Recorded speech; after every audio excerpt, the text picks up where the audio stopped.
All right, I'm gonna send this out in DLive chat, and I'm not a wrench or whatever they call it here, so I'm on a time delay, this, that, and the other. Notes are out in DLive, and if you're not in DLive, well, I get it. They're kicking us around like ragdolls right now, but that's all right.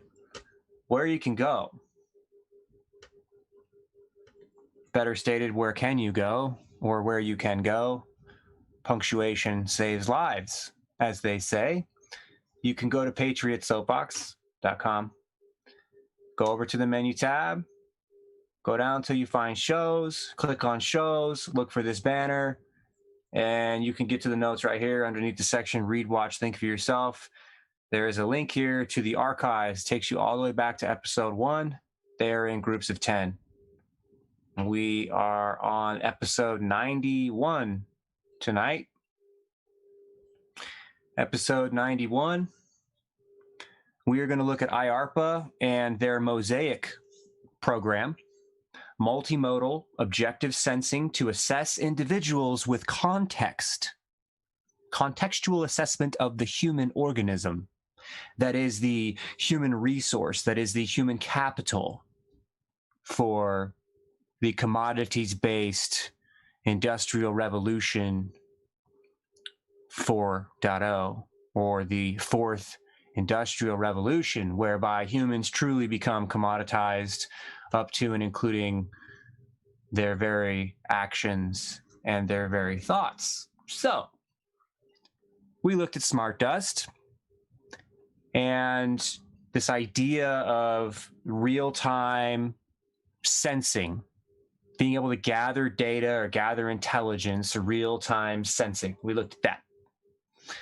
And then the feed went down, surprise, surprise, when we started talking about potential ways that this stuff can be delivered. And so now we're going to look at some of the software side. We got the hardware side, the dust part, right? The nanotech or the micro or the milli or whatever you want to believe is possible. Go for it. My belief is that we're at the nanoscale, and we went over a little bit about the genetic nano networks of the future that are coming soon to a food tray or a water bottle or a vaccine near you.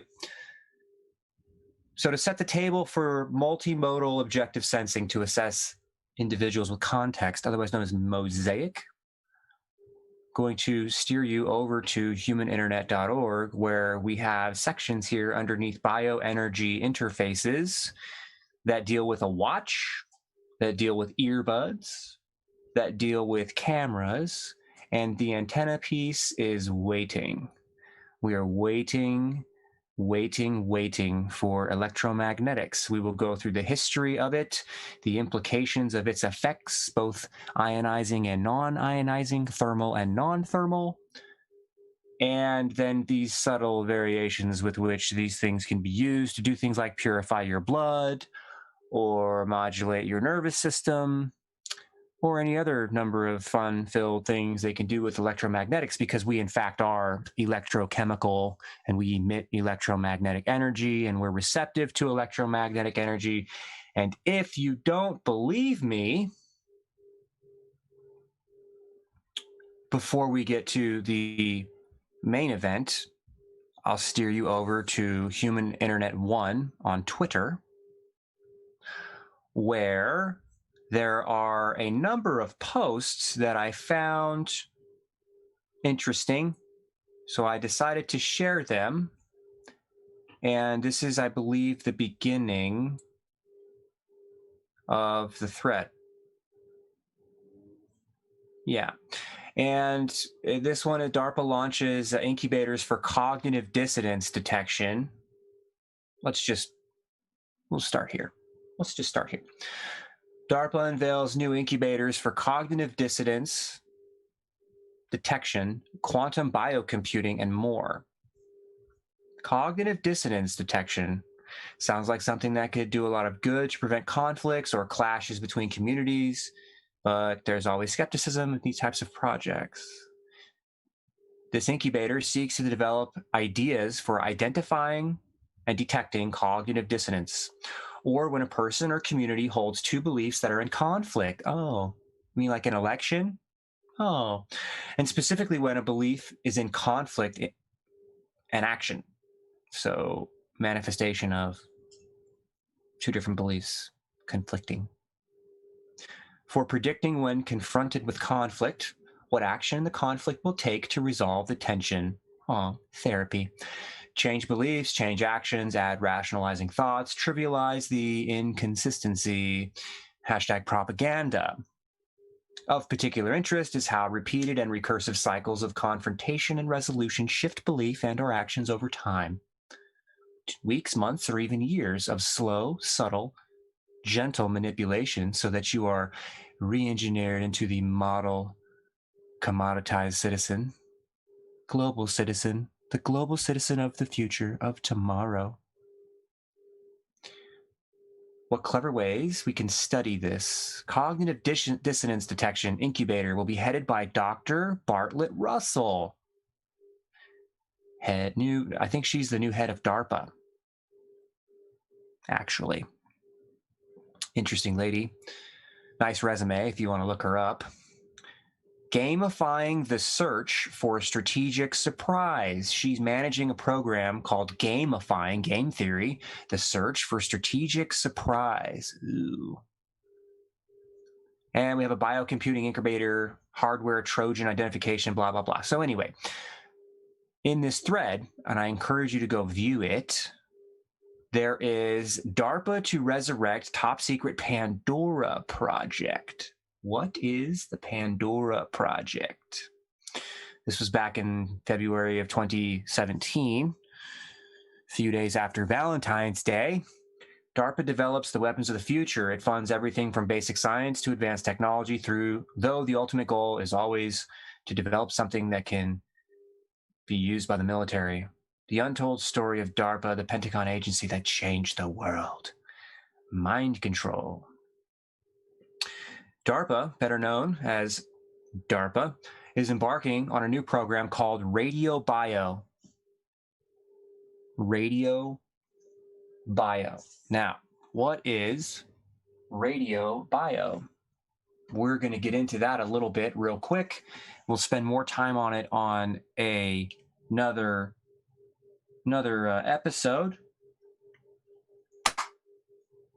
And Radio Bio, to determine whether your cells, are able to exchange information with electromagnetic signals. DARPA looking at 5G, electromagnetic signals and how they interact with your cells. Little slip of the tongue there.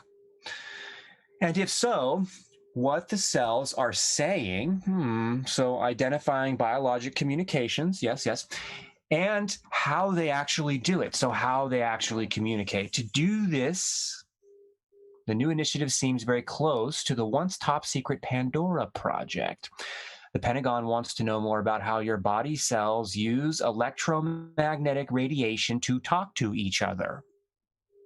A new research program will explore whether electromagnetic waves are purposefully transmitted and received within or between cells, and if so, to leverage those insights not just for biosystems, but also for communicating in a cluttered electromagnetic environment. Oh, yummy, yummy, yummy. DARPA, an agency of the Department of War, or the Department of Defense, responsible for the development of emerging technologies for use by the military.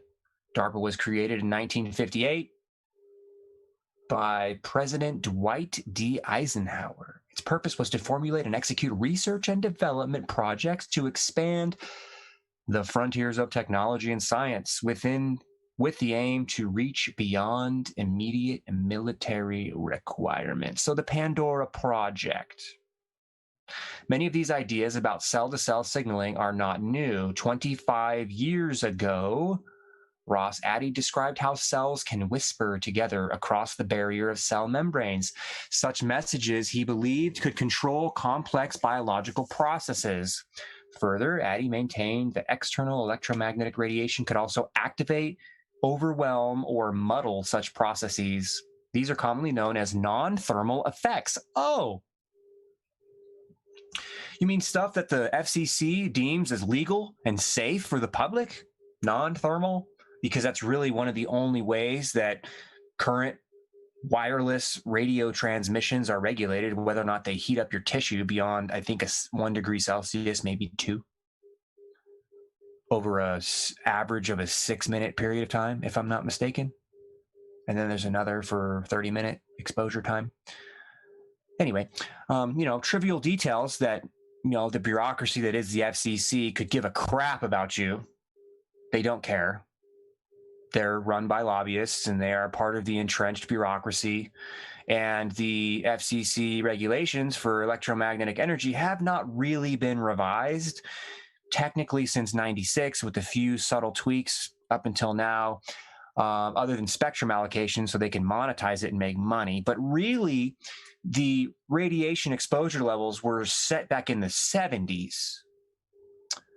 And they were brought forward in the 80s, and a few different countries had their own unique individual standards. And the United States really has the highest exposure levels in the world. I would say the Western world. Let's leave it at that. Which means that what's legal is deemed non-thermal and totally safe, and you can't really contest it, nor can you take anybody to court for it. According to the Senate Bill 3157, June 28, 2018, as it relates to Smart Cell Deployment Act for 5G, where in Section 3 of that bill, it indicates that it literally is illegal to bring forward legal action as it relates to the environmental effects of radio frequency transmission into our world, so long as it is within compliance with the FCC. So that's why the FCC is so important in all of this, because they are holding the keys to what is deemed safe or unsafe as it relates to electromagnetic energy. And what we're reading about here is that 3 decades ago, this Pandora project, one of many, I'm sure, looked at how electromagnetic energy influences, impacts, manipulates, disrupts, or enhances biological processes down to the cellular level with non-thermal effects, meaning it doesn't directly destroy tissue. It doesn't directly cook tissue. Way before cell phones came out, way before regulations for radio transmissions were really standardized to the extent to allow the industry that is the wireless internet as we understand it to even be a whisper of an idea in public view. This was already done back then. Back in the 60s, so pardon me, we're talking 7 decades ago. Am I right? 4, 5, 6 decades ago. 6 decades ago. Addie worked on a top secret DARPA project called Pandora to investigate the effects of low-level microwave radiation. The project was initiated after the US government discovered the Soviets were beaming microwaves at embassies in Moscow. And we will look at a document published by NASA that was translated from the USSR as it relates to microwave, electromagnetic energy, and its effects, both thermal and non-thermal. And that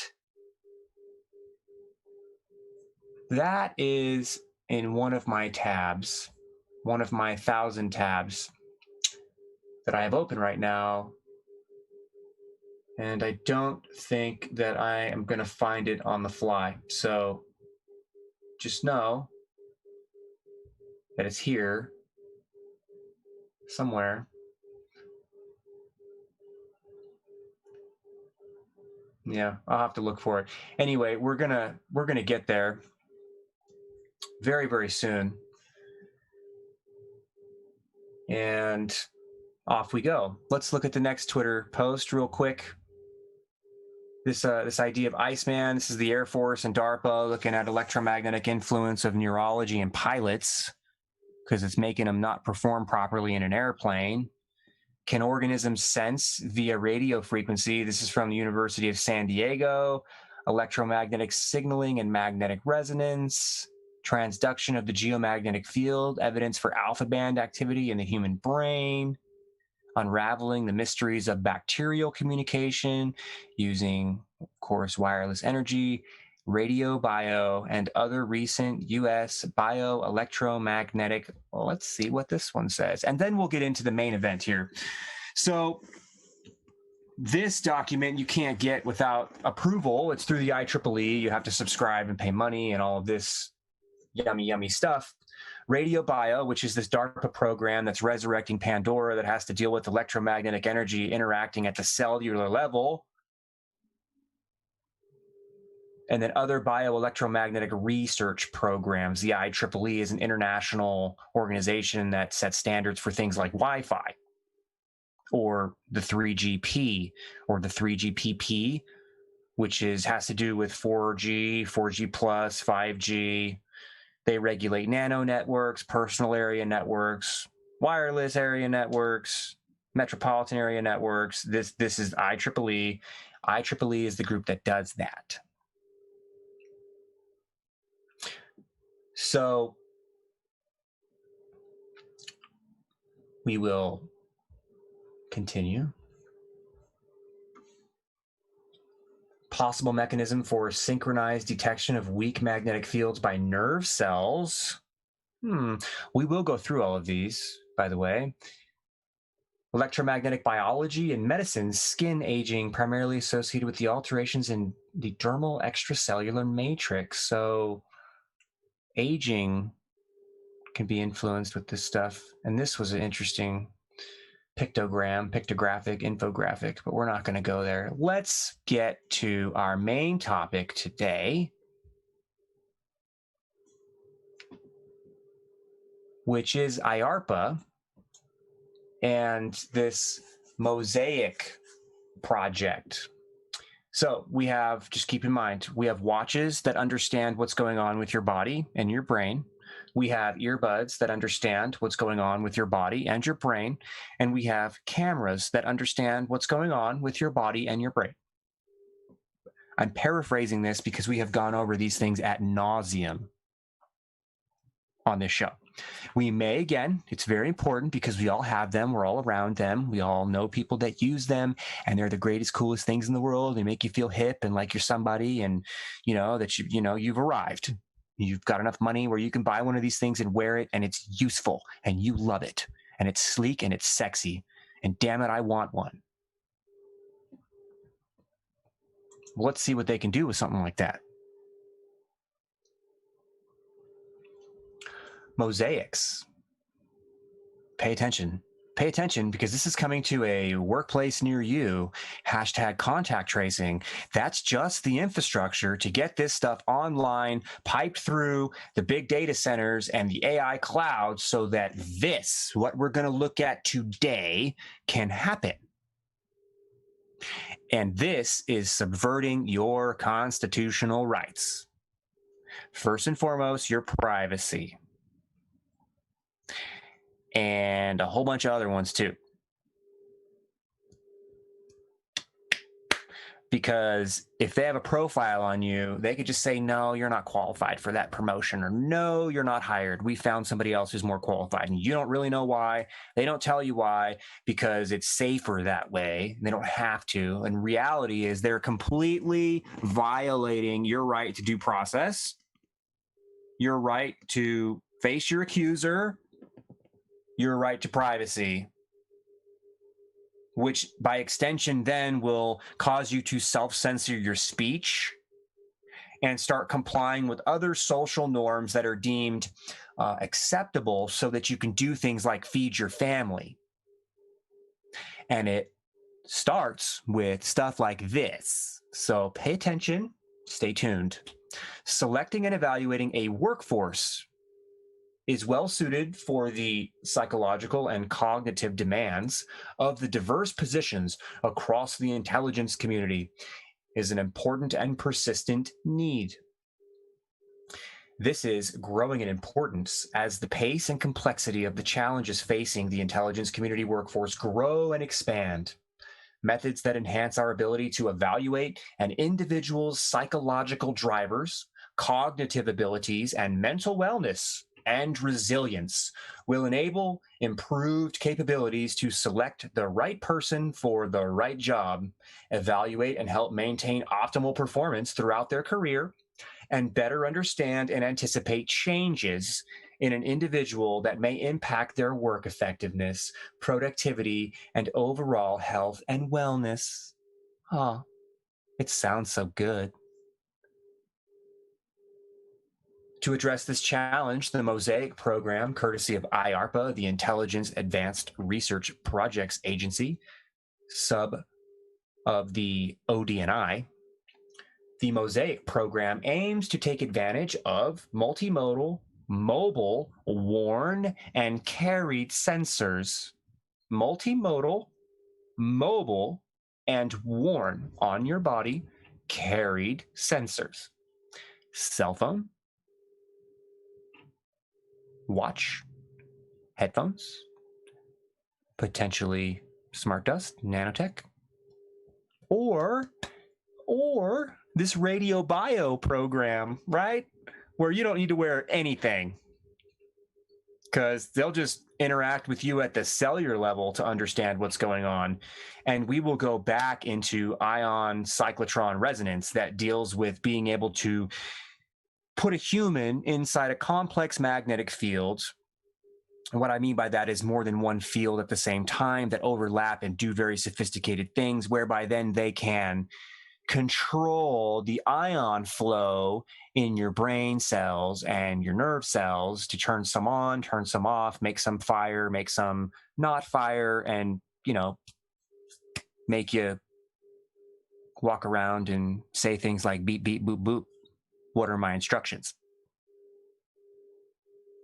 But that's a little far away right now. We still have to get through electromagnetics before we get to that, but we are looking at this same underlying idea of observation and evaluation through the collection of data. And at this point, Mosaic is looking to take advantage of multimodal, mobile, worn, and carried sensors. Watch, headphone, cell phone, and you can extrapolate from there anything else that's smart.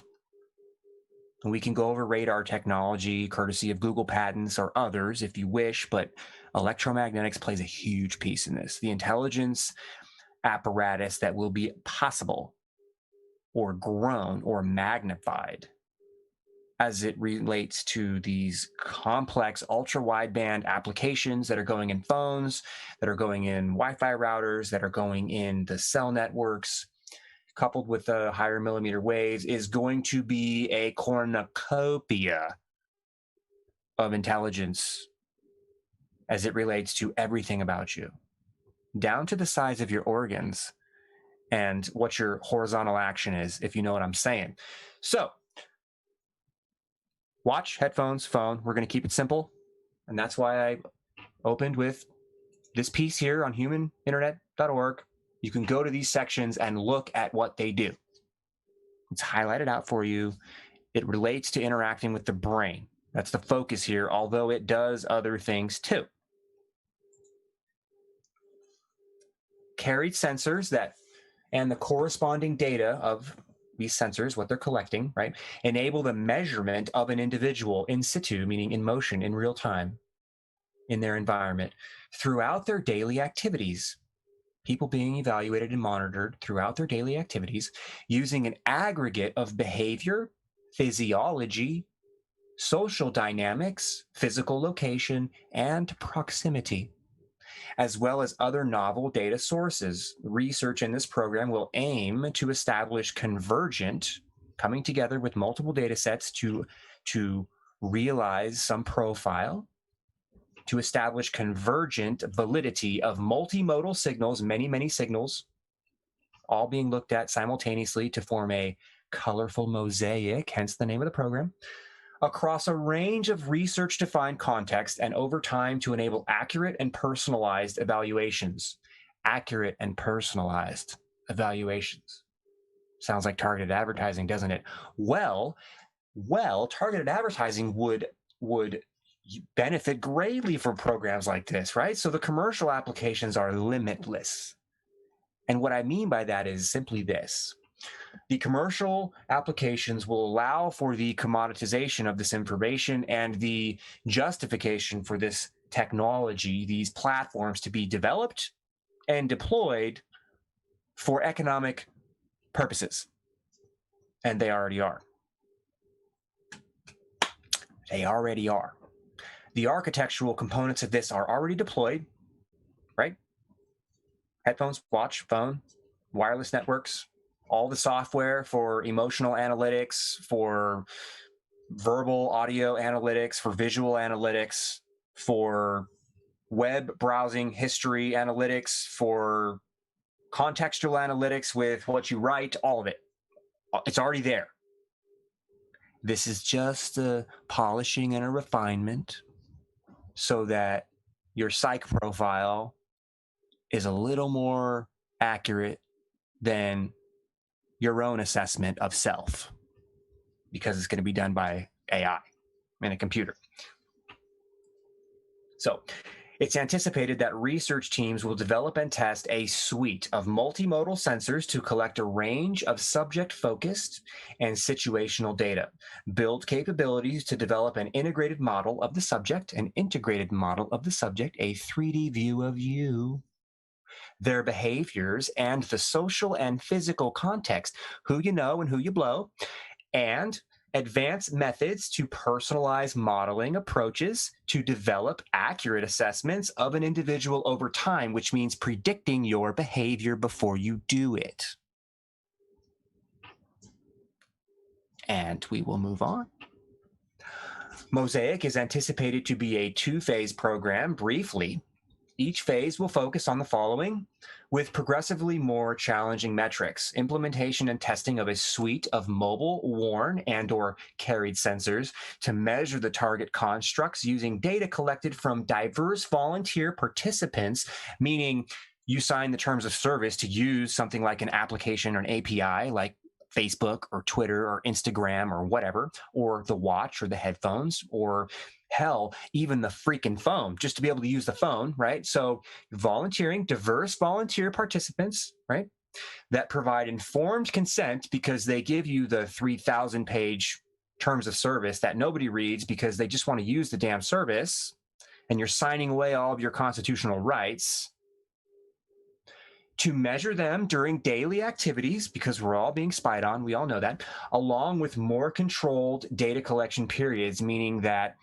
you are going to be, your time will be segmented and your activities will be segmented, and it will all be collated and processed in unique ways. It's called big data analytics. And what that means is they'll be able to recognize when you're around your family, and then specifically, or more specifically, when you're exclusively with your spouse or interacting with your children, or when you're at work, and when you're dealing with outward-facing people or inward-facing people, your work associates, and then sub those out and understand who you like, who you dislike, why, the psych profiles of you and the others around, determine what the conflicts are, what the synergies are, and know you better than you know yourself for future prediction analytic capabilities, to understand what the human population is doing in real time, to then at a later time insert stimuli to steer and direct the outcome of human activity.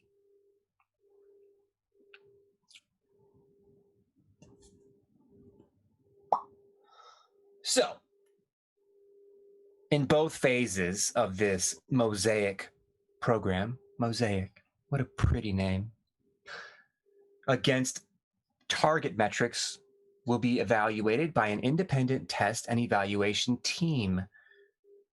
Note that all research will require approval from the appropriate institutional review boards, informed consent from subjects, informed consent. And offerers will be asked to propose and implement the necessary safeguards to protect and maintain subjects' privacy, data, and other legal, ethical, and safety protections. Sure. Right.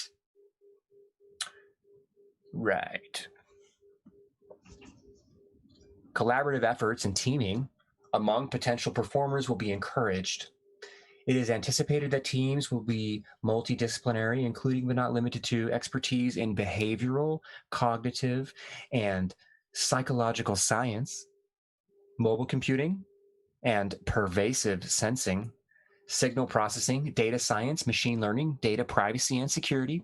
Work that will not be funded under the Mosaic program includes the development of new devices or sensors. Why? Because, well, Apple and Google kind of have that on lock, don't they? Headphones, watches, cell phones. I mean, they make up the majority of the American economy at this point. Apple becoming the first $2 trillion publicly traded company. Wow, yeah. 50% of the handset market belongs to Apple. Handset meaning cell phone. So why would DARPA invest money in that when you've got such a close participating partner like Tim Apple with Foxconn factories, slave work in China, with suicide nets so their workers can't kill themselves, where the women chain their children to power poles outside so that they can go to work for peanuts? Or in Hunter's case, penis. But anyway. So no money for sensors because Apple's got that on lock. Improvements in device sensor size or weight, right? Because Apple's got that on lock. Advances in power sources or components, advances in radio technology, advances in materials, or in biometrics. So, Iarpa anticipates that academic institutions and companies from around the world will participate in this program. Around the world, participating with Iarpa, the intelligence agency's advanced research project agency, right? Researchers will be encouraged to publish their findings in academic journals, but all publications will require pre-publication security review, meaning if it's too juicy, it's not going to be made public, or they're going to charge a fee because most people won't read it if it's behind a paywall. So over here on the right, you see all these PDF documents, right? We're going to look at these things. We're going to look at the Proposers Day brief first. It's a long one. And then we're going to get into some of the cool little graphics that groups like Georgia Tech have put together, a poster that describes some of the functions and techniques and approaches to this idea of Mosaic. This idea of multimodal objective sensing to assess individuals with context. With context. So, here we go.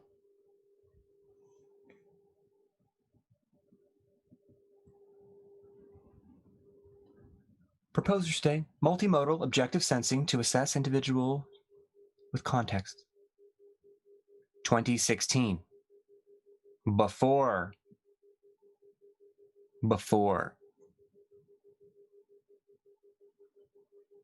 Are we gonna have a period in history that's gonna be BT and AT? I know that might be pushing the threshold too far, but I'm being facetious. I'm just being facetious. For American history, you could call it global history, but it might be a little too close to the pocket, right? Yeah, I'm downloading these shows and I'm archiving them on my channel, and then they're linked on humaninternet.org. I update this occasionally. I'll show you.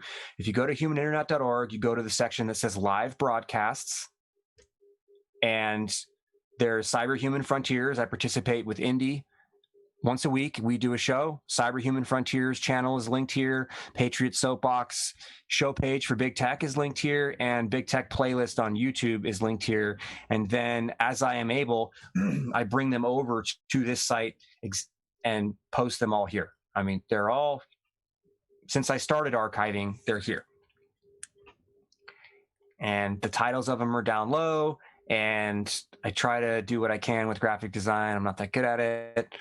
I'm better at research, and they're all kind of here. This one's interesting. Treason, Fourth Amendment, signals, backscatter signals, patents from Facebook that are able to take energy out of thin air and power your device remotely, whether a battery's in it or not. to turn on your camera, turn on your microphone, activate your antennas. Obviously, it needs to send and receive information. It's able to pick up backscatter energy, wasted wireless energy out of thin air, and power capacitors in your phone to then power your device. And it doesn't even have to show you that it's on. And it says in the patents it does that to conserve power. So it won't give you a blinking light. It won't turn on your screen. It'll just do it in the background, harvesting power out of thin air. And it will exchange your contact information, look at your emails, everything. It's all in the patent. And we cover that. We cover that on this show. Human bond communication with Huawei. That's an interesting one. This one I totally encourage you to watch.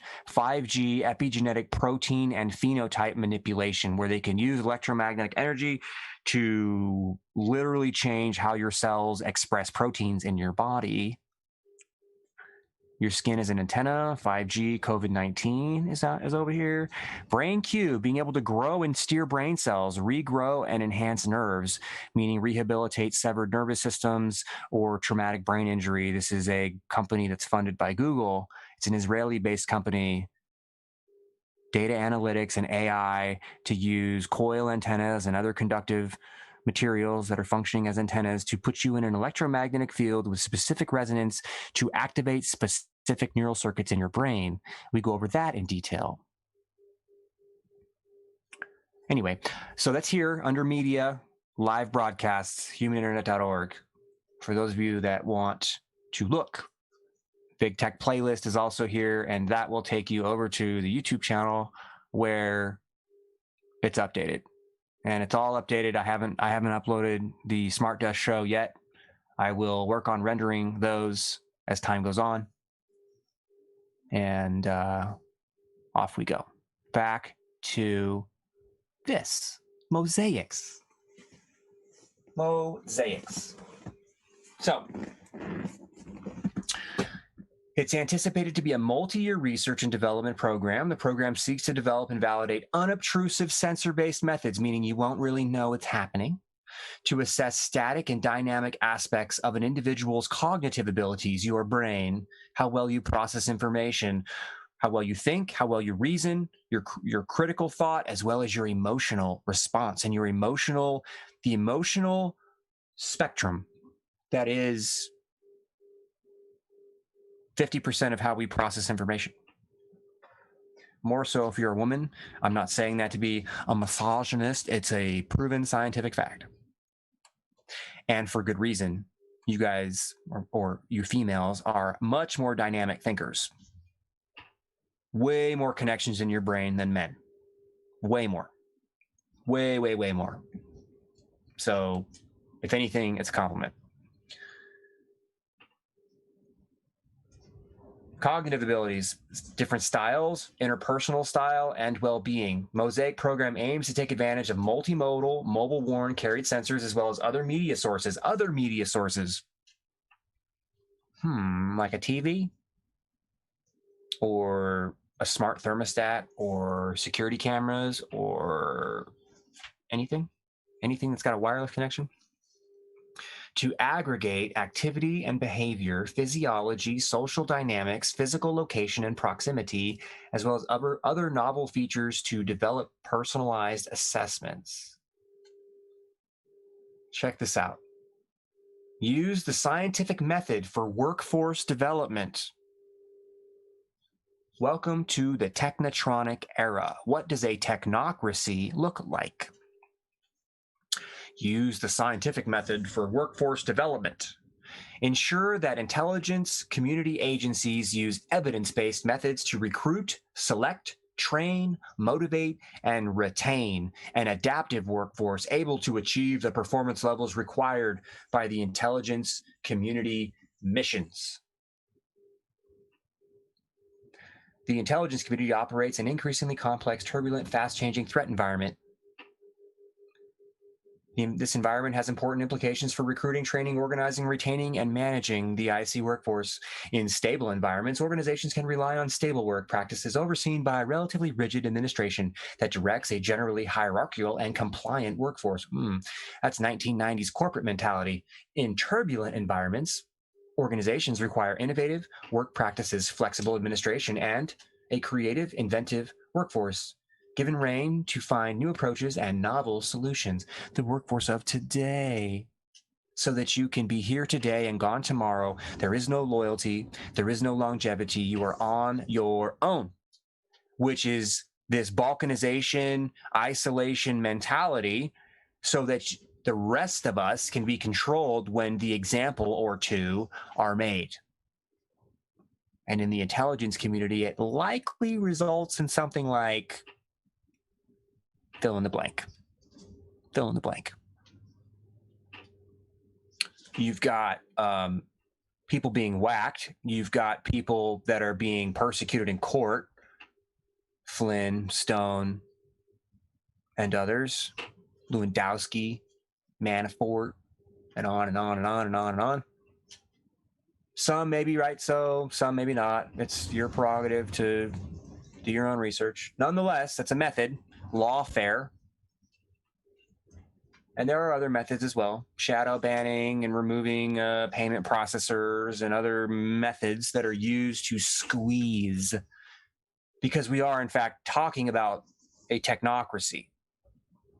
And this idea of using technology to remotely evaluate everything about you down to your thoughts. Thought crime is coming, folks. So the background, evaluating, supporting, and maintaining our workforce throughout the length of their career is an important and persistent need across the intelligence community. High tempo, high stress, complex, multidimensional problems, maintain peak cognitive performance and decision-making skills, maintaining motivation of self and colleagues, psychological, cognitive, and behavioral consistency, high trustworthiness and integrity. Well, if they can jack into your brain and your body, they'll know if you're lying. They'll know what your intestinal fortitude is. What are you willing to do and why? Does that meet the mold for Lady Liberty, for God and country? Because that's the patriotic bullshit that they'll give you, and then go tell you to do something like,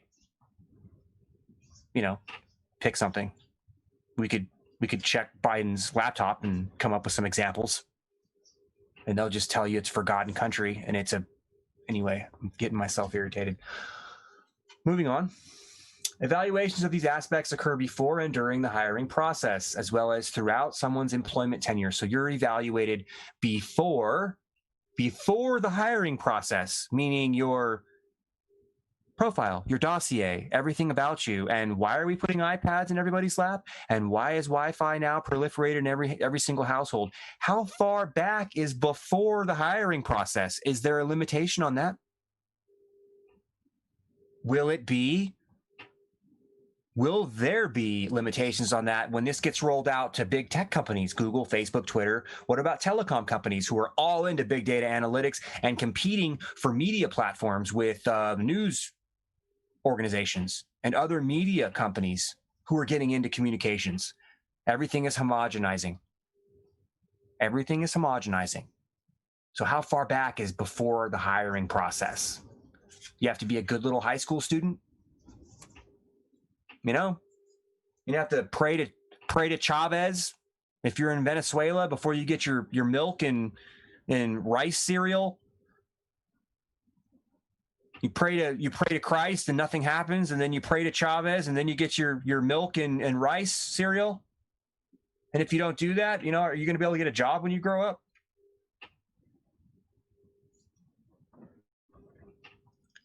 I read this and I see tyranny. I see value in this, and I'm giving you the negative side more so than the value. So we're going to pause and have the more you know moment. There are a lot of good applications for something like this. You would be able to understand and determine and evaluate whether or not somebody was going to do something that would otherwise be disruptive in society. And that's a good thing, right? Being able to identify them and remove them from society before they do something that may adversely impact society in a way that would disrupt the harmonious automation of society. I mean, really? I mean, that we still are going to say that you're innocent until proven guilty, right? Only you won't have to worry about it, because with a system like this, there won't be any crime. Because if If you're evaluated beforehand, then you just won't get to eat and you won't be here anymore. And the only ones that'll be left are the perfect little global citizens. So everything is going to be great in a communist utopia, top-down technocracy run by a single global AI brain, perhaps managed by China, who talks about giving the world and bringing the world into a new darkness. I mean, they're coming out outright and saying that. And we're just building the tools for them because we're being prostrated and raped, intellectual property and all that. Anyway, evaluation tools, standardized testing, self-report questionnaires, cognitive tasks, interviews, assessment centers, situational judgments, limitations, blah, blah, blah. Background. So the initial hire, first year, annual, semi-annual performance evaluations, promotions, pre and post assignments to retirement, right? This is how we understand corporate America today. You get appraisals once a year from your boss. You buy them chocolates and flowers or whatever else. A couple weeks beforehand, spend a little more time with them, so you get like that emotional connection going on, and then you hope for a better evaluate. I mean, you play the corporate game, right? Can we fill in the white space between that's racist? Can we fill in the space between the traditional evaluation points with non-diagnostic evaluations of predictors and dimensions of job performance? Can we do that? Can we do that? The total expected value to the organization of the discrete behavioral episodes that an individual carries out over a standard period of time. The total expected value to the organization of the discrete behavioral episode that an individual carries out over time. What the hell is that? That is a quantification or a commoditization of a human or a person or an individual as it relates to their value to an organization. Core dimensions of job performance. So, blah, blah, blah, boring, boring, boring. Those of you that work in big box stores or in any company kind of understand how all this works. Everybody has their own unique way of general assessments that are done on a relatively regular basis, albeit not every single moment, second by second, which is where these cool little devices come into play, right? These bioenergy interfaces, the watches, the earbuds, the cameras, the microphones, all of these things that come into play, moment by moment assessments and evaluations. Look at the way they word this stuff. Predictors, cognitive abilities and styles, interpersonal styles, your well-being, task performance, organizational citizenship behavior, organizational citizenship. Sounds a little globalisty to me. Counterproductive behavior. Well, if I was being evaluated by the state right now, they would say I'm being counterproductive. Good. Fuck them. And adaptability. So the background of multimodal sensing to evaluate the workforce. Detection and computational analysis of psychological signals, DCAPs, psychological signals, evaluating those things using wearable devices, cameras, microphones, monitors, biosensors, antennas, electrodes, you name it. Listen to this. Wearables in the Workplace, Harvard Business Review, September 2013. And a quote, about 90% of companies now offer wellness programs, some of which encourage employees to use a Fitbit and other devices that measure the quantity and intensity of their workouts, and to employ simple visual and motivational tools to track their progress and help sustain their engagement. Because the programs are administered by third-party providers, employers cannot see any individual metrics. But the aggregate analytics give them robust insights about correlations between wellness, job satisfaction, and financial performance. Your employer is buying this information about you from companies like Fitbit, and Google bought Fitbit just recently within the past few years for like $2.1 $2.3 billion. Billion dollars.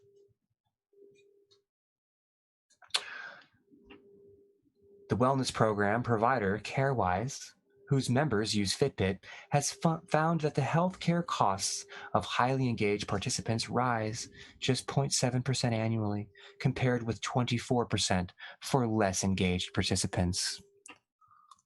Sounds like a recipe for evaluating pre-existing conditions and setting insurance rates based on predictive analytics.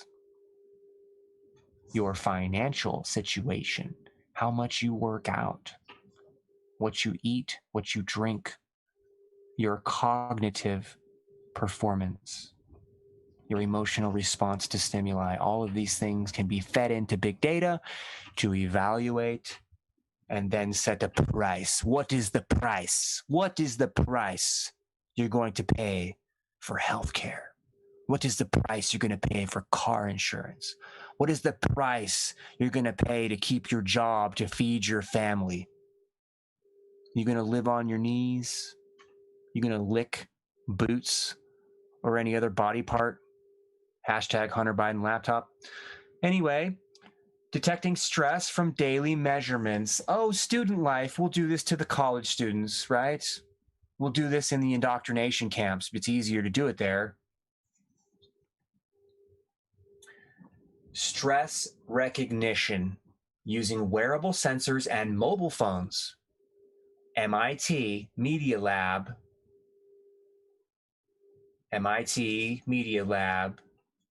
Interesting. Stress recognition using wearable sensors and mobile phones. Well, wearable sensors, a watch, earbuds and phones, headphones, right? Camera technology, that would be in a cell phone. Antennas, they're in cell phones. Microphones are in cell phones.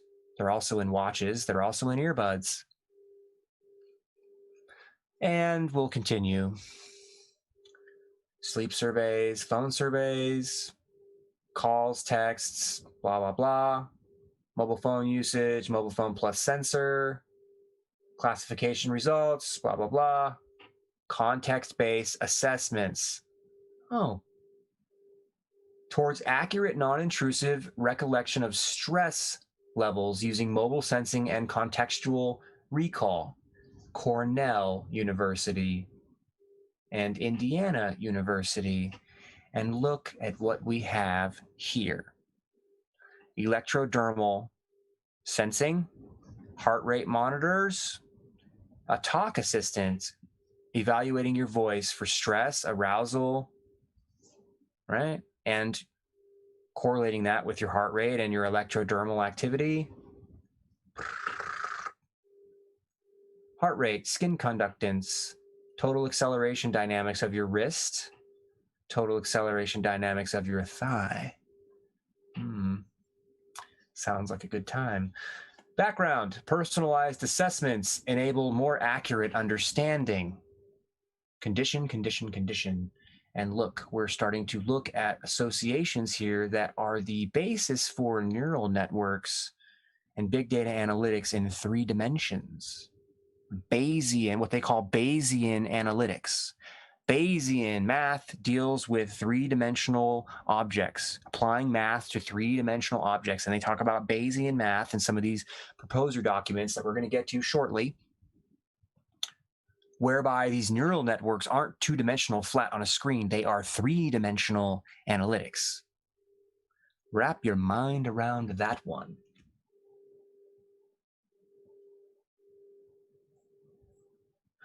Limits of previous approaches, small study populations. Well, big tech has got that on lock now, don't they?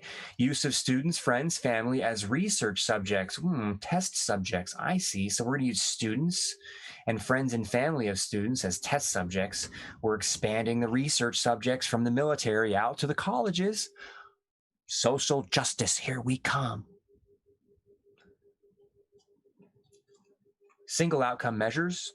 1 or more outcome measure per construct, focus on the subject without context, blah, blah, blah, blah, blah. Advanced sensing, data analytics, and modeling with careful validation against ground truth. Stay with me. We are going to look at the rest of these proposer documents, and it's going to freak you out, because they're going to show you just exactly what they can do with something like a cell phone or your headphones or your watch. And it's insanity. Very sophisticated. We're getting there. Here we are, right? You see down here in the picture down low, you got a laptop, smartwatch, hexoskin.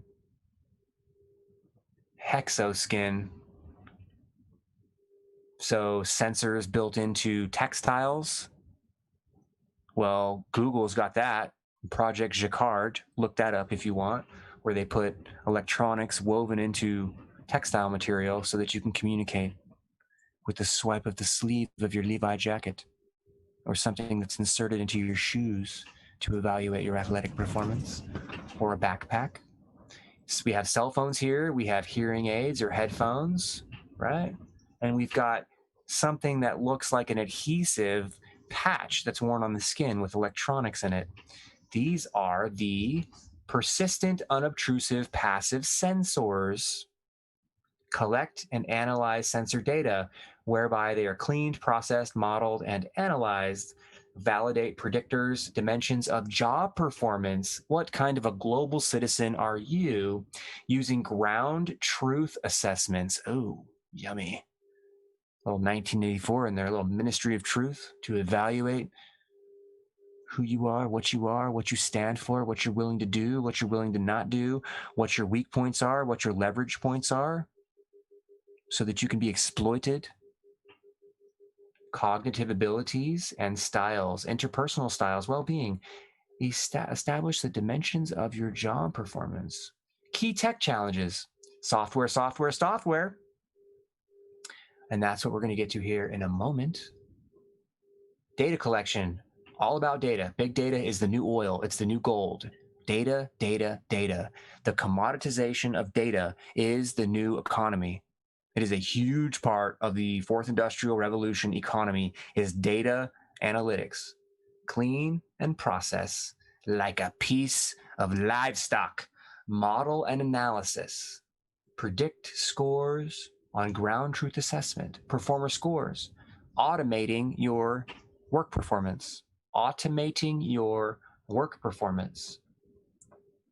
Here you are with the sensors again. Prep raw sensor data. Raw data out of your body. Process it. Offerers for data collection will be asked to develop, propose, and refine protocols to implement and test the proposed sensors, collect data from human subject volunteers, and use the data sets to develop advanced processing, modeling, and analytic techniques. And we keep going. Data collection of subjects. Subjects should be diverse, range of education, age, race, ethnicity, culture, socioeconomic status, experience, etc. They will be required to sign informed consent. We could just take informed consent and replace it with terms of service, and you have taken this project and rolled it out to any device that runs something like Facebook, or any device that runs something like Twitter or Gmail. Data collection and subject privacy protections. Well, let's just breeze right through this because they really don't give a shit about that. We're just plowing ahead with more data collection. So Mosaic will aim to bring together multimodal sensors. They love to repeat themselves here. Mobile phones, Android or iOS, right? Sensors, mobile physiological sensors, bands, hats, glasses, clothes, patches or tattoos, tablet, laptop, social or other media. Oh, you mean they study your Twitter account? They study your Facebook, they study your Insta, they study your Parler, they study your whatever? Yes, of course they do. Other creative and novel sensors. This list is just a notional list. Offerers will not be limited to this set. Out of scope. blah, blah, blah. Sensor considerations, important sensor considerations. Keep in mind, we went over smart dust. So we're looking at stuff that's commercial, that's viable for testing and developing software that can then be applied to new hardware mechanisms. We covered hardware a little bit last week in the micro and the nano scale. Developing, managing, creating nano networks whereby things at the nano level are put onto the internet, including your cells.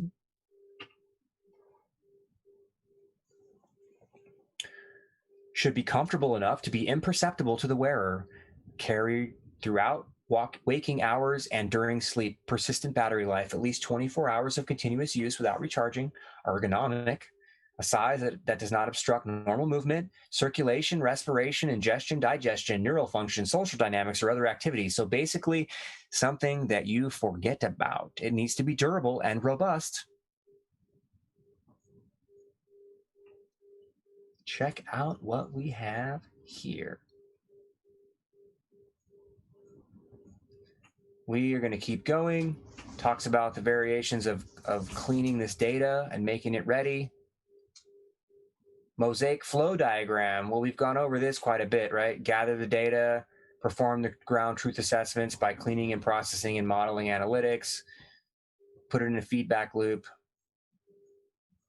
And where are we at? 11:06. All right. That's my time. I'm on Pacific time right now.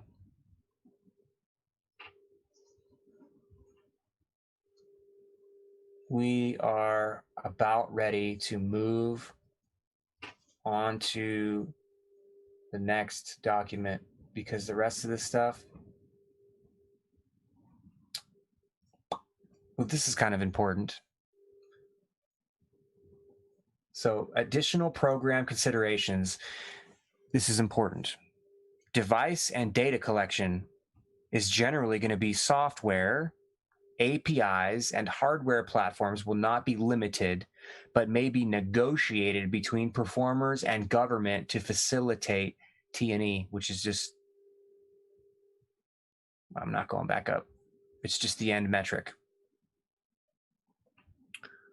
So what does this mean? Hardware platforms, the sensors, we went over those, right? Cell phones, watches, headphones, microphones, cameras, potentially nanotech. Don't, if you want to go that far down the rabbit hole, and other things.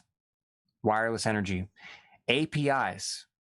Every little tile that you see, every little icon that you see that you can tap on, click on, or select on a phone, a computer, a television, anything, that is an API. It's called an application program interface. API. What it is, it's a basic set of input-output instructions that does a minimal amount of computation on the device that's near you and creates a pass-through for the cloud to do the computation and send and receive commands and signals from your device. What does that mean? It means that the API is like a bridge or a communications channel that allows the cloud control over your device and all of the hardware components and all of the data on your device. Hence the terms of service, and hence this application wants access to your camera and your microphone and your contacts, and you're not going to get the full functionality of this application unless you select these things. Oh, we left out location services, of course. Can't forget that one. An API is the gateway into the hardware and the data on your phone. Every single tile on your phone, tablet, computer, laptop, television is an API, and it provides a gateway to everything on your device. And it's built in such a way to reduce the amount of space that program takes up on your device, and forces this requirement for your device to be connected to the internet. So you don't have standalone software like you used to get once upon a time. Go to the store, you buy a CD, You put the CD or the disc into your computer, you load the software, and it works all by itself on your computer. That is no longer the case for the majority of applications. They are now done with APIs. Huge to understand what this is. Huge to understand what this is. APIs are the gateway to the cloud.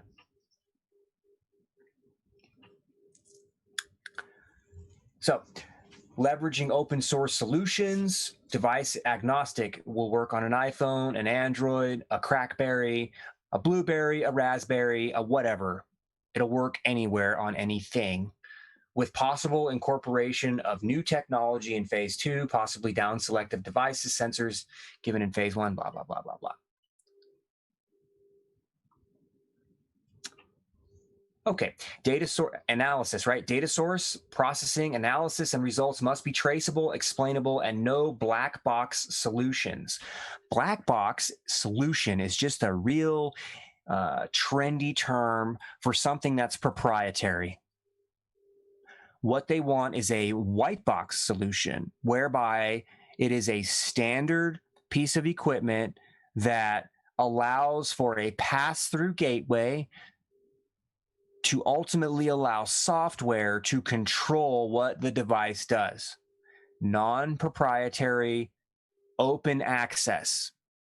And that's the way all the new routers are. It's the way all the new everything is. It's a theme that is coming along in tandem with this idea of cloud computing, cloud storage, cloud analytics, cloud computation, and wireless for all.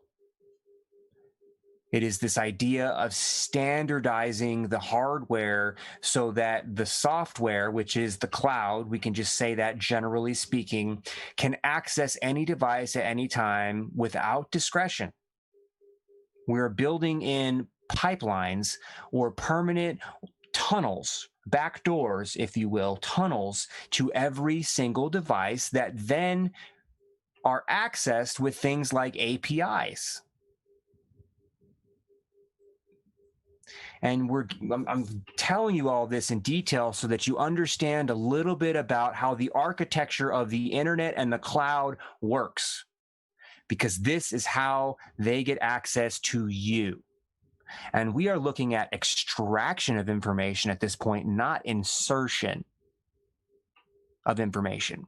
We are looking at intelligence gathering, not offense, not offensive behavior, not offensive action. But if these tunnels are open, if these channels are open, if these back doors are open, and software from the cloud can access your device, and your device has sensors on it and antennas on it that emit energy into the atmosphere in order for it to understand and do what it's supposed to do, then the question becomes, is that energy able to interfere and interact with you? Which goes back as one example to what we looked at on Twitter. This idea of organisms sensing radio frequencies and resurrecting the Pandora project, which is the radio bio is what it was. Radio bio. Well, we'll look at that. We'll look at that. But right now, we're just looking at extracting information, and we're discussing how the pipelines, how the architecture of the internet of today and tomorrow is, that is going to create the availability for bidirectional communication using end devices to transmit sensor-based energy into the environment to potentially interact with you and your family. And if you don't think that's possible, I will steer you over to the live broadcasts where you can start with this idea of brain Q.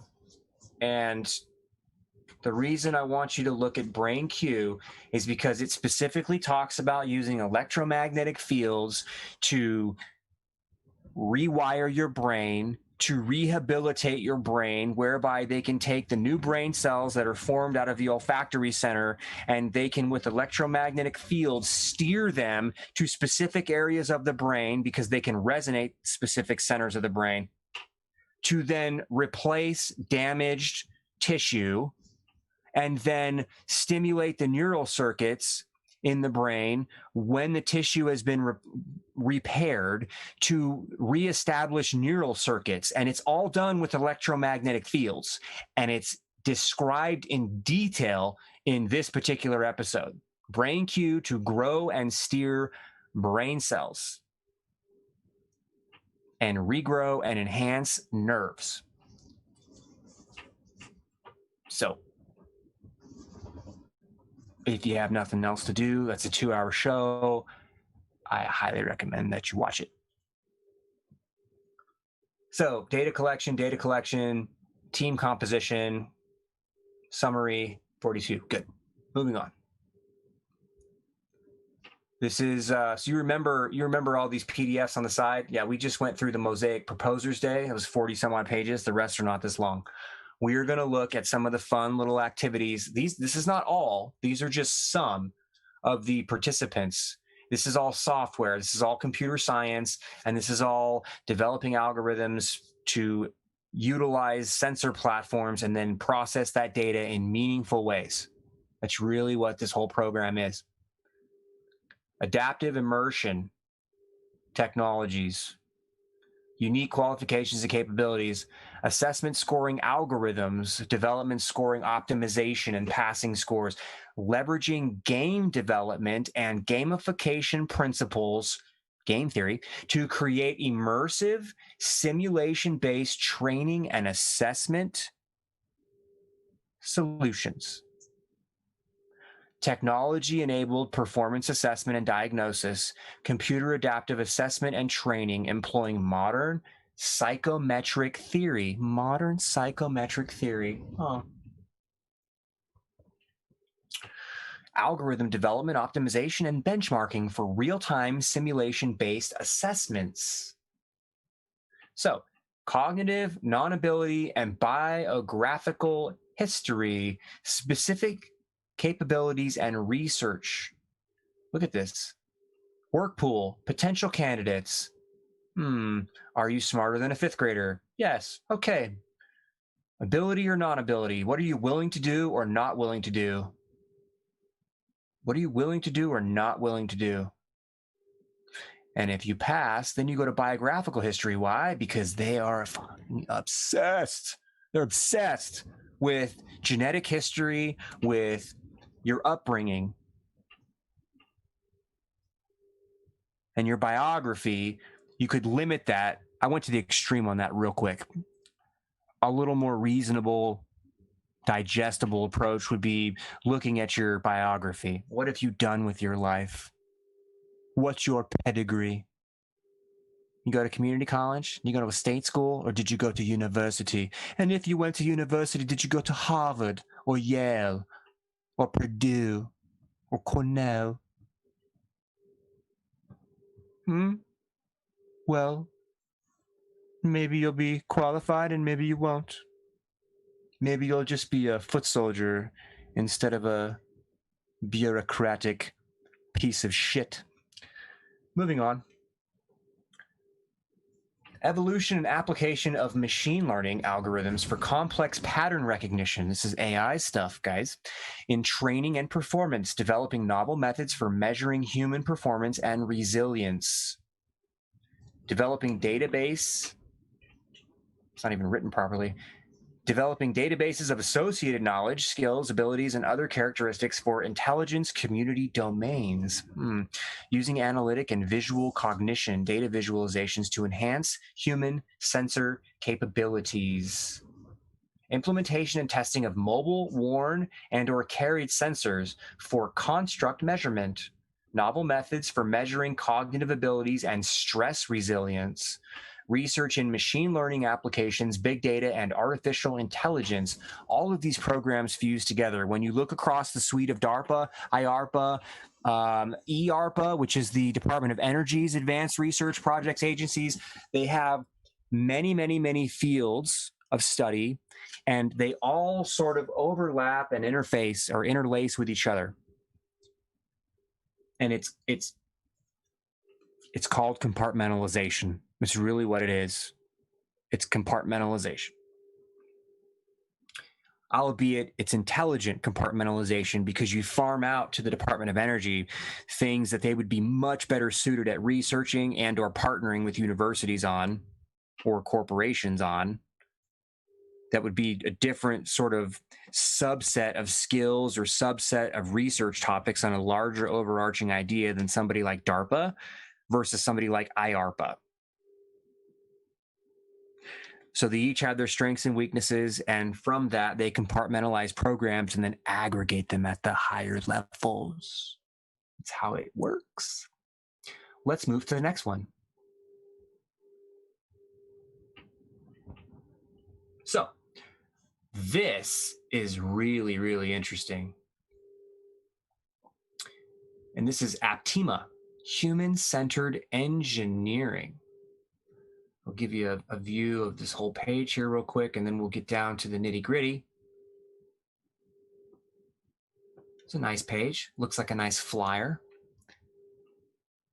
So, 2 APTEMA capabilities relevant to Mosaic. Organizational performance and assessment. Provides innovative approaches to measuring the state of teams and organizations through a combination of multimodal sensors, advanced algorithms, and team theory. The Command Operations Dashboard. Provides real-time visualizations of the organization to reveal objective assessment of team performance and states for the purpose of feedback in team interventions. Currently being tested within the Army staff training programs. Look at this nonsense. Oh, it's on this side right here. Look at this. Detected team member communications and interactions. So you've got voice interactions, looks like chat interactions, email interactions, and something here. I see IR. I'm not really sure what that is. Well, let's look here. You've got these lines that are going to computer monitors. You've got body-worn sensors on combat gear. And you've got cell phones, and it's complex data analytics through these mobile worn or nearby sensors. And what you see here is this breakdown of team structure, estimator, dialogue analysis, and social network analysis. And they're accruing all this stuff, and it goes into, these are just graphical images. It's going into a system that it's an assessment platform. And then you get this Command Operations Dashboard Performance Review, which is on a widescreen TV, because that's what the commander needs, widescreen TV. And you get all of these interesting visualizations of this 2-dimensional data that's being collected, collated, massaged, and put together into something that is useful and tangible. Human System Performance Assessment enables evaluators and intelligence systems to sense human operators at work, assess the interaction between humans and technology, and augment these interactions through advanced interaction design approaches. Offer systems and technology evaluation expertise, data analytic approaches for real-world challenges, and flexible and rapidly deployable infrastructure for real-world and laboratory settings. Research is funded by the Air Force Research Lab and by AHRQ for use in hospital settings for medical training exercises. System performance measures operator physiological state. So let's look at this one. Bioradia, that's very interesting. Smart Eye, tracking your eye movement, voice stress, voice analysis, your breathing rate, respiration, and your heartbeat. Collecting this information to assess an individual operator, their physiological state, your physiology, heartbeat, eye movement, nervous system response, perspiration, body heat, and it assesses the performance and generates augmentations. Interesting. Performance, prediction, workload, and the prediction, and it's tracking. This stuff, this is it's really, I look at this stuff, it freaks me out, and it's really, really cool. I mean, from a training perspective, I mean, if you really wanted to accelerate learning, like truly in a meaningful way, accelerate learning, to be able to uniquely assess a student and to provide tailored stimuli to that student to put them in sync with the rest of the group and to accelerate learning would do a number of things.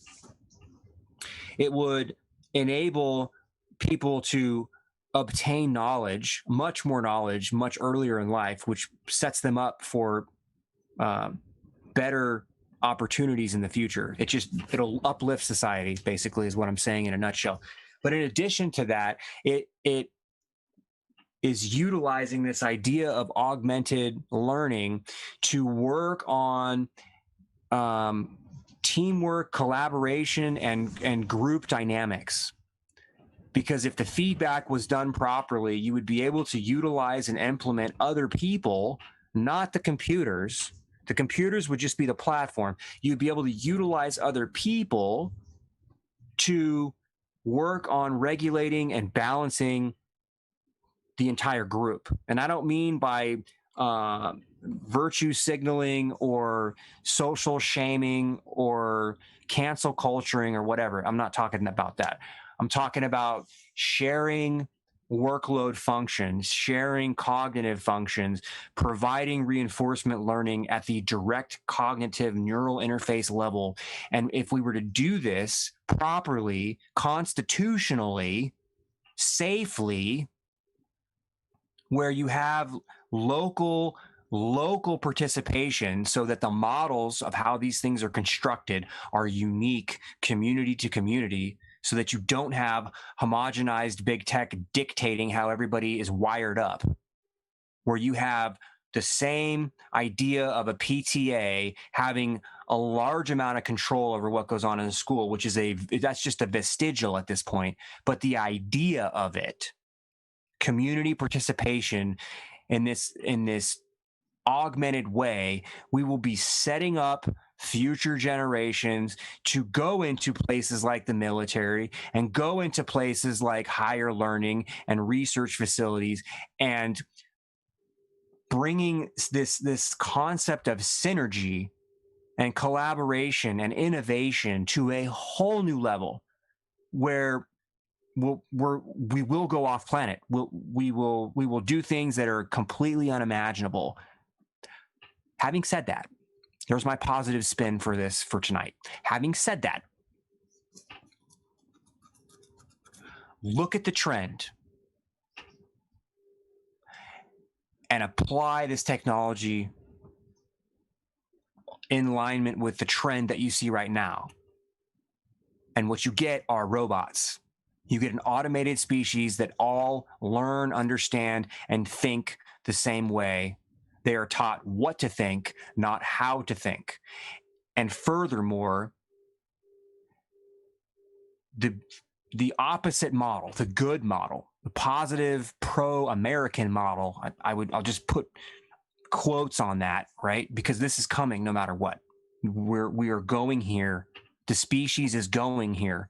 We can't just turn our brains off and say, no, I don't want this. It's going to happen. And I'm not advocating for it. I'm not completely dismissing it. This is just the next technological step, like the car or fire or the computer or the cell phone. This is just the next step. What we do with the technology, what we do with the tools, is going to define and set the future course of humanity. Because right now we're talking about fucking with your brain, manipulating your brain, interacting directly with your brain, which steers and drives the outcome of events here in this dimension, on this planet, in the world and the universe as we understand it. It is done through the exercise and execution of human action. And when you start fucking with the brain, you are directly impacting the outcome of this dimension.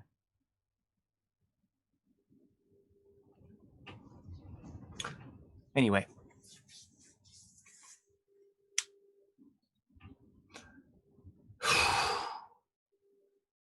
Future research possibilities. Obtain a more complete understanding of individuals and teams, integrating physiological, psychological, behavioral, sociological, and system signals. Utilize unobtrusive metrics. Provide real-time analysis for enhancing team effectiveness. Teach and or create new sensors for continued advancement in the technology behind the research. And looking outwardly, they can take and do things like, in this case, look at Taliban. Location, vehicles, fighters, patrol, ambush, polling stations, civilian site, reapers. And you see this, and it looks two-dimensional, but if you look more closely, this is a three-dimensional constellation whereby every point in three-dimensional space is linked to everything else in one form or another for complex Bayesian data analytics. So, we are not in Kansas anymore. When you look at things like the Arab Spring and this idea of utilizing things like Twitter to incite riots and unrest and overthrowing governments, we are seeing a version of that today here in America. You want to talk about treason, folks? There is a cornucopia of treason happening now. It's not just spying on a presidential campaign. It's not just spying on what you are doing in your bedroom or your bathroom or your kitchen or at work or at school.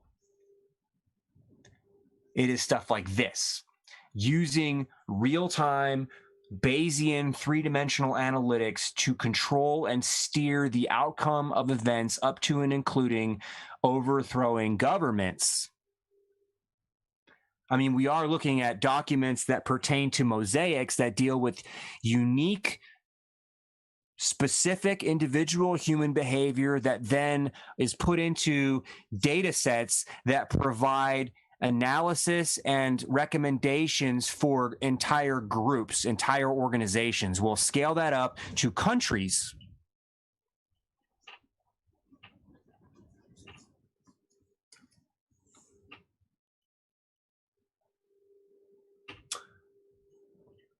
And let's move on.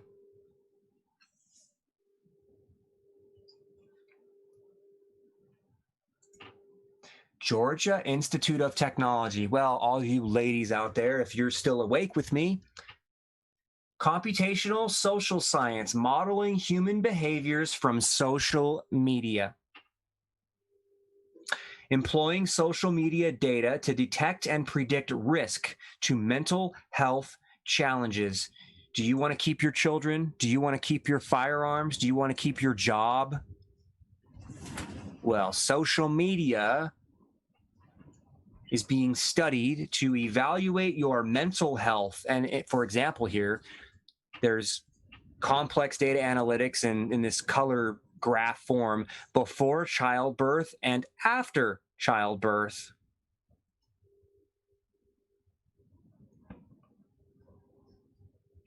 Twitter and Facebook use during pregnancy period, predict risk to postpartum depression.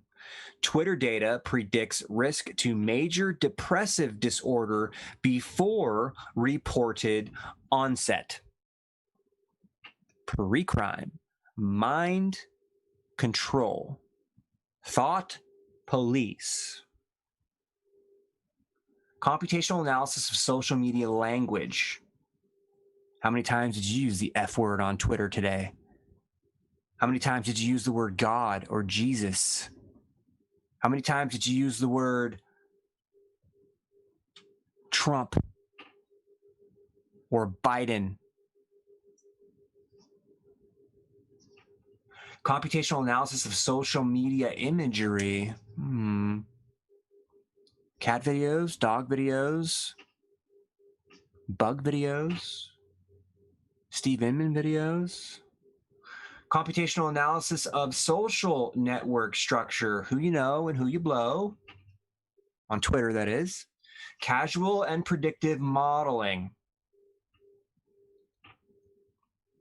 Computational characterization of heterogeneous social media data for understanding mental well-being. This is where we're going. You're locked down. Everything's done online. You can use microphones and cameras and antennas and everything else, wearable sensors, to evaluate your physiological response to your environment while you're in an abnormal, non-human, basically in a prison style environment, to then be evaluated for your mental health, which is then going to dictate what you get or don't get, up to and including potentially your children in the near dystopian future. You don't believe me? Go look at what other countries are already doing when they're talking about contract tracing with COVID. Well, we've seen an uptick in coronavirus cases, and what we're finding is that the nuclear family, and I'm paraphrasing, the nuclear family is where the transmission rates are occurring. And so therefore we need to go into the home and identify the carriers and remove them from the home. Now, that's the first step. The next step will be, once that's acceptable, is expanding the reasons to come into your home and separate you from your family or your family from you. And mental health is going to be a big one, especially if they establish normalizations for it at places like your job. Because that's where it'll start, because everybody's got to make money to feed themselves, to clothe themselves. And the corporate environment will take this, once it's done and acceptable through the intelligence community, it will be rolled out everywhere. It already is, through targeted advertising, through collecting analytics, your physiological analytics, physiological data for targeted advertising. We've looked at those patents on this show. Statistical inferences of mental well-being challenges. Multi-data source integration, social media, biosensors, and self-reports for assessing health risks. Now, we all can kind of see what this is, right? Multi-data sourcing to fuse together all these data sets, what you're doing on social media, what your stimuli, what your body and your brain is doing to stimuli while you're potentially looking at social media or interacting with anything going on, and your self-reporting when you take the whatever kind of a test in People magazine or Women's Health or Women's Fitness magazine or Vogue or whatever. Are you a good lover? Are you a sentimental person? Are you an empathetic person? What are you most suited to be like? Who's the best? What personality type are you best compatible with? Those type of things. Anyway, let's move on. Another Georgia Tech. This is going to get interesting.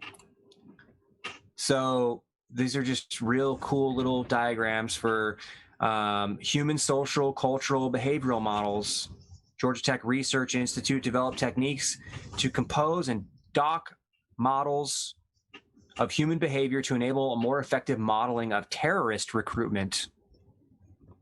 Well, now, are you a Trump supporter? I mean, if you're Antifa, you're God's gift to humanity. if you're Antifa. But if you're a Trump supporter, you just go talk to anybody in Antifa, and when they win the election, we're all going into fun camps, which is the name Hillary gave them. That little demon. I shouldn't say little. She's not. She's quite the horrifying mass of water and meat or fat, whatever it is that she's comprised of. Disgusting pig. These approaches included individual, organizational, and societal level modeling, human, social, cultural, and behavioral modeling. This is all visual diagrams for algorithms that fuse this stuff together into data sets that come out with meaningful results. And another program here is Icarus, which we've looked at before. We should look at it again. Icarus program, also part of Iarpa, is to construct brain-based computational models of the process known as sense-making, understanding things, making sense of something. Sense-making, a core human cognitive ability, underlies intelligence analysts' ability to recognize and explain relationships among sparse and ambiguous data. Georgia Tech research team was part of a larger project team, contributed to components, models, and neuroscience domain knowledge from the School of Psychology. So Icarus is another Iarpa program that deals with how you reason and how you interpret and understand your environment. Here's another one. Georgia Tech, one of the teams working with the Army to develop a suite of sensors that can be used to monitor the state of a soldier. How many of these are on a smartwatch? Let's count them. A heart rate monitor, yes. An accelerometer, yes. A galvanic skin response and skin temperature, yes and yes. Those electrode thingies and the radar field that comes off of them, out of them through the antennas. So all of the above, things that the Army is using to evaluate the state of a soldier, can also be done with a commercially available item like a smartwatch, Fitbit or Apple Watch or otherwise. So Georgia Tech has the access to a large variety of sensors that can be explored for the Mosaic project. These will be combined with Georgia Tech Research Institute's cognitive reasoning approaches, that Icarus program we just looked at briefly, and cognitive psychology tasks analysis for Mosaic. DARPA.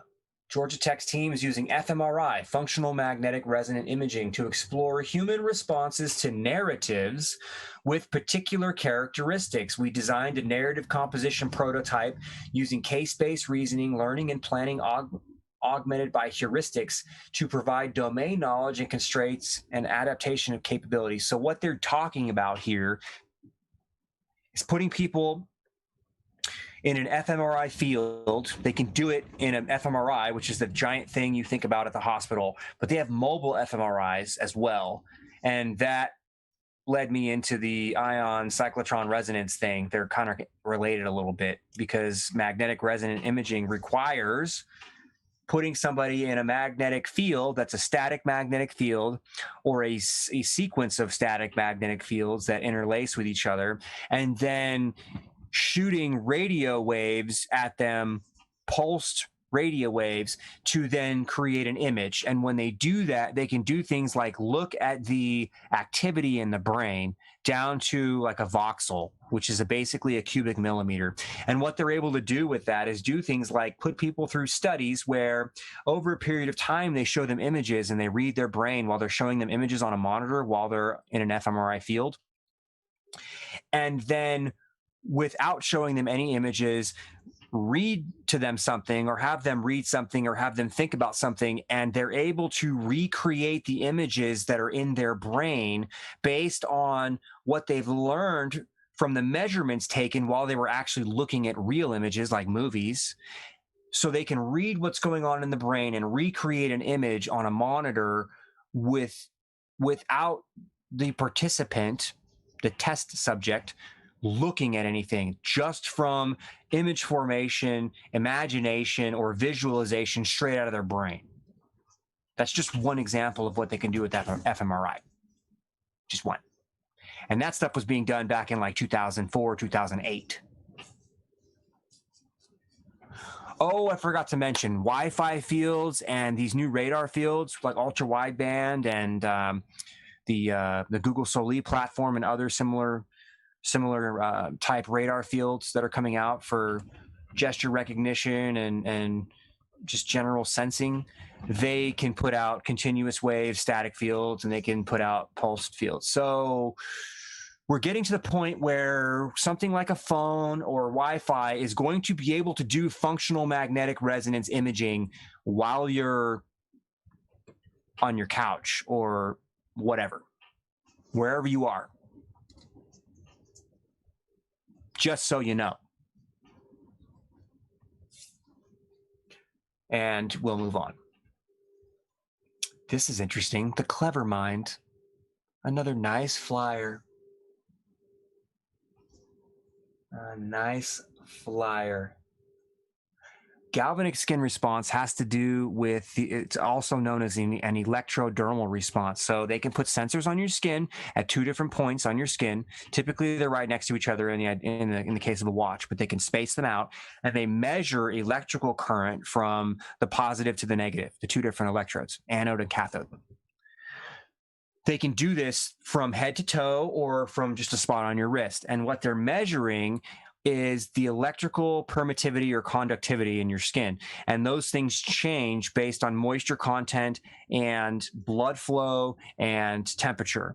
And those things I just mentioned, moisture, temperature, blood flow, all respond or change based on your autonomic nervous system. And your autonomic nervous system reacts to stimuli, and they can extract from your autonomic nervous system using electrodermal activity measurements or galvanic skin response. They can extract things like your emotion, and they can start understanding what arouses you, what turns you off, what pisses you off, what makes you happy, what gives you joy. They can evaluate all those things after a period of time where they're able to sense what's going on with you, while at the same time documenting or recording whatever the stimuli is, be it video or your real world environment. So they know you better than you. They know if you like blonde, brunette, redhead. They know everything about you. Everything. So how easy would it be to compromise somebody if you were in a position that was of value? To have an operative come up that was the right shape, the right behavior, the right everything, but was an operative, because they already know you. And all of your defense mechanisms would be taken down because the primal fleshly side would just be like, oh my God.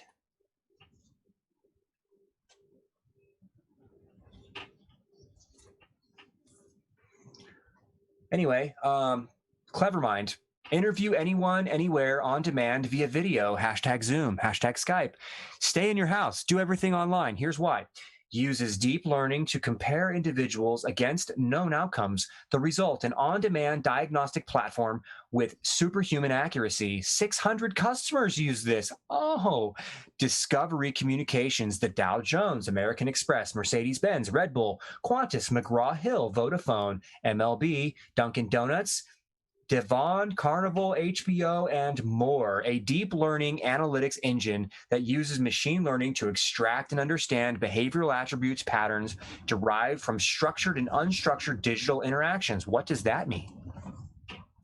They build data models by linking digital interactions, including video, audio, text, and natural language, outcomes such as job performance, turnover, and safety.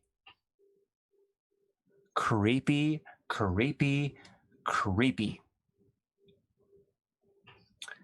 This one gets a little creepier. Notice everybody. Where's Waldo?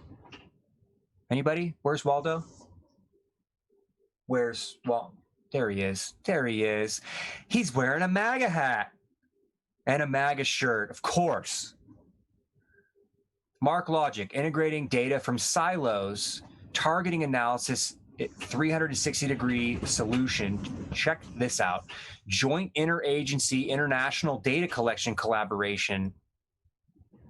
Joint intel packages, media, biotechnical evidence exploitation, video, photo, phone, computer, blood, fibers, DNA and protein, fingerprints, iris, phenotypic characteristics, how tall you are, what's your hair color, what's your eye color, how do you walk, how do you talk, phenotypes. Reports, IC sterilized reports, industry and academic publications, external data, social media, photos, videos, geotag locations, and on and on and on. Observations, surveillance, audio recordings, photos, video, link analysis, GIS, computer-aided design, building diagrams, and dossiers, human intelligence and signals intelligence, target packages, watch lists, profiles, pathway, defeat lines. What does this mean? This means that they, through the aggregate, this company is looking at an aggregate of things, anything they can get their hands on about you, to build a complex profile so that you can be selected out of a crowd at a MAGA rally, or that you can be selected out of a crowd at a concert or in an airport or whatever. Just like that. You pop up on there, you pop up on the radar, and boom, you're known. You're known. All of a sudden, you're a target of interest. Boom, you're known. You're ID'd, you're located, and everything about you is on screen. That is the world in which we live today. Self-powered systems of integrated sensors and technologies. Check this out. Assist's vision is to use nanotech to impact healthcare and manage wellness. Health environment trackers. Look at this. You got a watch, something like a phone or an armband. Multimodal health and environmental sensing over long periods. Continuous monitoring of health.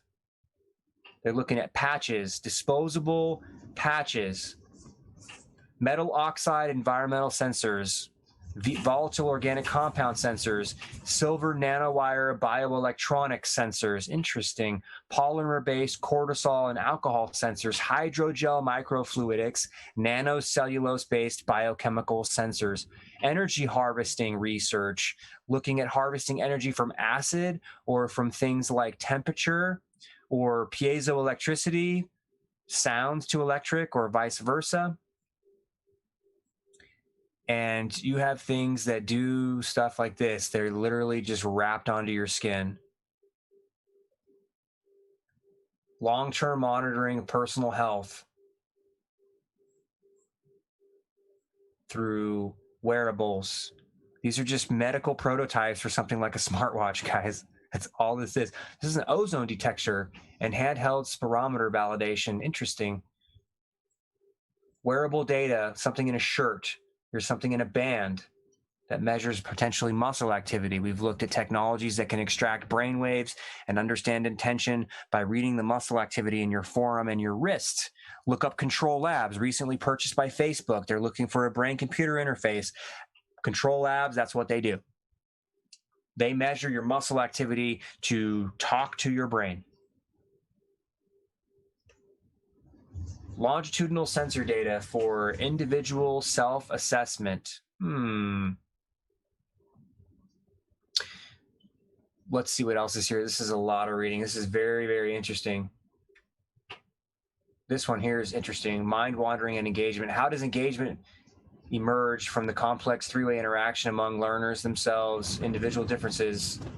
So what they're doing is they're literally tracking your eye to understand, like, methods for effective computing, eye tracking, nonlinear dynamic systems. They aim to blend basic research focused on why, when, and how minds wander with advances in eye tracking, mental state estimation, and conversational learning technologies to advance a new genre of attention-aware learning technologies that automatically detect and combat wandering minds. That's pretty interesting. Workplace rhythm, multitasking, and productivity.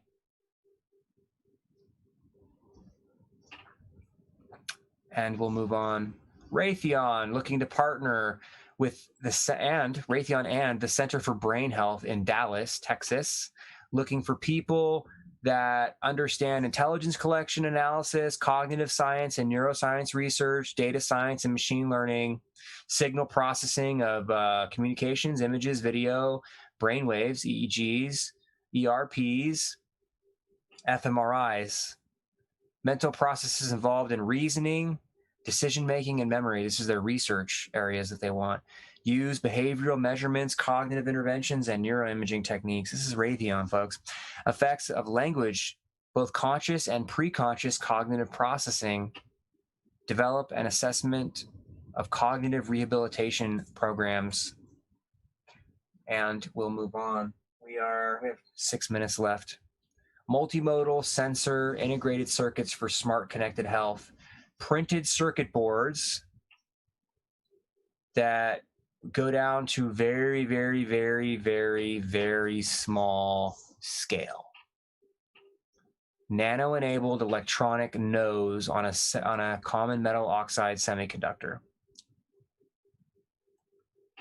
Nanowires on paper. Putting nanowires on paper. No need for wet gel adhesives. Long-term wearability. Harvest power from acids. Zinc and PT, I'm not sure. Nanowires on paper serves as anode and cathode, so power supplies or circuits, I should say. Anode and cathode, positive and negative. Planar geometry being flat. Keep in mind, biological batteries, extracting power out of your body to power something that is nanoelectronics on paper. Great for a hospital setting. Disposable, probably cheap to produce. Here's your anode and your cathode kind of thing. Different types of sensors based on the materials that are applied. Electrochemical sensors. These things all will be translated into software. University of Buffalo. This is just a publication. They're looking for help for their development projects. Rochester Human-Computer Interaction. Interesting. Very, very interesting. So these guys are looking at, here's some examples. They're looking at smile dynamics, automated algorithm to differentiate among frustrated, amused, and polite smiles. So when you consider the types of research that's being done just with a camera, and now everybody's been forced into a camera-based version or method of interaction, they are learning everybody. Everybody is being learned right now. So if you think everything's fine, if you think everything's going to be okay in 10 days, you're wrong. You're just wrong. It's just my opinion, but I'm telling you, you're wrong. Because these platforms are here, and we're not the only ones with them. Furthermore, we are basically the only country that goes through a peaceful transition of power every 2 years. It's not every 4 years, it's every 2 years. So when you go to the craps table in Vegas or Atlantic City or down on MLK and 4th, when you go to a craps table, how many times are you going to hit before you lose? These platforms are here.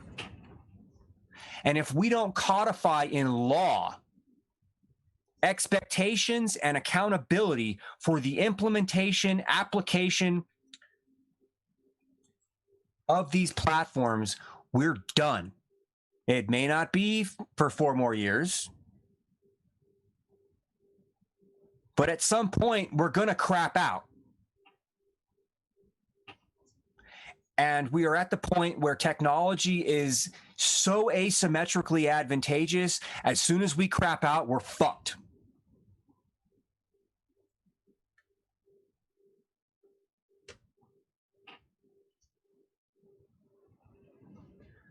Machine learning for mobile health. And here it is, folks. This is a great diagram for the future of your home network. Phones, routers, watches, computers, whatever, goes into the cloud for real-time analytics to determine and evaluate your behavior and decide whether or not you are a good little global citizen.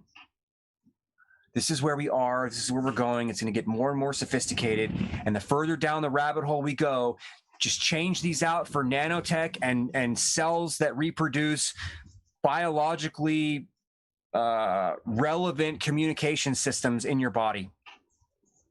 Cells growing communication devices in your body. Nanotech being inserted into your body that are nano-sized, nanoscale communicators.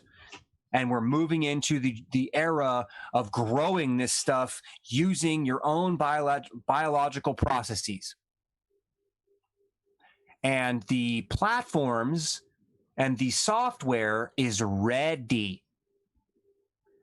And with that, good night.